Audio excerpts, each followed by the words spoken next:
नमस्कार मित्रांनो, आज आपण बघणार आहोत SBI प्लॅटिनियम ज्युबली आशा स्कॉलरशिप 2025 त्याच्याविषयी आपण थोडक्यात माहिती घेऊयात.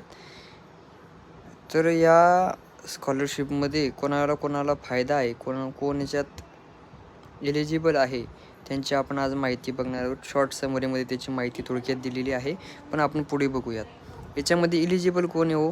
School, UG, PG, medical, IIT, IIM. याच्यामध्ये शाळेतले पोरं आहेत, under graduation, post graduation, medical field, IIT field, IIM field. मग याच्यामध्ये इलिजिबल क्रायटेरिया काय आहे त्याचा?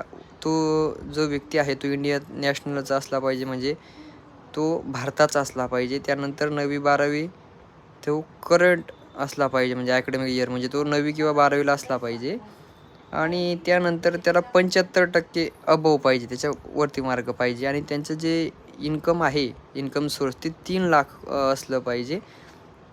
त्याला याचा फायदा होईल. हे झालं स्कूलवाल्यांसाठी. प्रत्येकाचा क्रायटेरिया वेगवेगळा दिलेला आहे.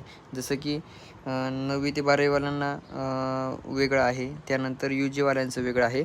तर त्यांना 15,000, 9वी ते 12वी जे अप्लाय करणार आहेत त्यांना 15,000 मिळणार आहेत. ती तर प्रोसेस आहे त्याची.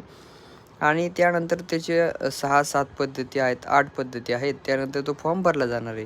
बरं, त्याच्यामध्ये काय लागेल अजून? कागदपत्र, ॲकॅडमिक रेकॉर्ड लागेल. त्याच्यामध्ये मार्कशीट असतील. मग ते मागचे आता जे चालू करंट असेल ते त्याला जॉईन करावं लागेल. 10वी 12वीचं ग्रॅज्युएशन किंवा पोस्ट ग्रॅज्युएशन असेल तर तो त्याला ॲप्लिकेबल असला पाहिजे, म्हणजे जेणेकरून त्याचं ॲडमिशन असलं पाहिजे. त्यानंतर आयडेंटिटी प्रूफ लागेल, म्हणजे त्याला गव्हर्नमेंटने इश्यू केलेलं आपलं आधार कार्ड लागेल.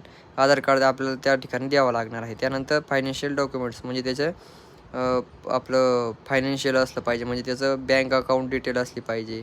त्यानंतर करंट या वर्षाची फीचं रिसिप्ट, म्हणजे पावती असली पाहिजे. आणि प्रूफ ऑफ इन्कम, म्हणजे त्याला इन्कमच्या प्रूफसाठी आपल्या त्याच्या वडिलाचं किंवा मग income certificate from government authority, salary slip असेल, त्याच्यामध्ये सगळं येतं. त्यानंतर ॲडमिशन प्रूफ म्हणून करंट इयर ॲडमिशनचं लेटर असेल किंवा बोनाफाईड असेल, बोनाफाईड सर्टिफिकेट, ते त्याला लावू शकतो. आणि पर्सनल डॉक्युमेंट्स म्हणून आपला फोटोग्राफ आणि ॲप्लिकेट म्हणून आपण लावू शकतो आहे. आणि त्यानंतर ॲडिशनल डॉक्युमेंट्स म्हणून कास्ट सर्टिफिकेट असलं पाहिजे. वेअर ॲप्लिकेबल म्हणून कास्ट सर्टिफिकेट असलं पाहिजे. त्यानंतर त्याचं फॉर्म भरायची डेट आहे 19 सप्टेंबरपासून ते स्टार्ट झालं आहे. आणि त्याची लास्ट डेट जी आहे 15 नोव्हेंबर 2025.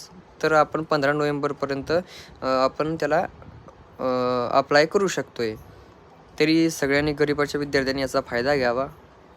रामकृष्ण हरी. पुन्हा एकदा नवीन व्हिडिओ घेऊन